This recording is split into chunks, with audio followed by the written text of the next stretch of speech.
skupaj do šole, potem pa vsak k svojemu vhodu. Takšna so jutra Anine in Jožeta Božička, ki se v razredu skupaj znajdeta pri likovnem pouku.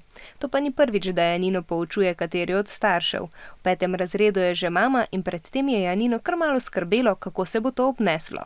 Moja sestra starejša rekla, da je to ni bilo fajn. Imela je precej naporne sošolce, do učiteljic, učiteljev in se je zelo neprijetno počutila, ker je bil njen oče tudi med učitelji na šoli. Potem pa me je bilo malo strah, kako bo to, potem pa je bilo v redu. Težave je povzroča predvsem vprašanje, kako naj očeta v šoli kliče. Ati namreč ni primerno. Tem učitelj je pa malo preveč strogo, bi rekla. Tako da včasih grem do njega pa ga vprašam, če kaj rabim. Sošolcem v razredu se to, da jih poučuje sošolkin oče, ne zdi nič posebnega. Da bi recimo kakšne privilegije imela, da do vseh se obnaša isto.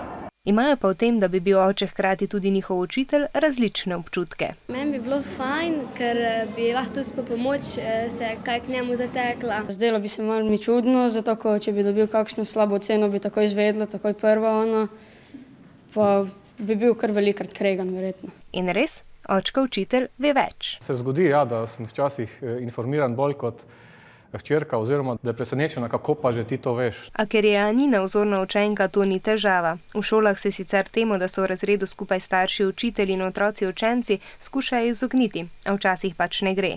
Tako imajo na njihovi šoli v 3. razredu skupaj tudi babico, ki je učiteljica, in njeno vnukinjo, česar pa sošolci sploh ne vedo.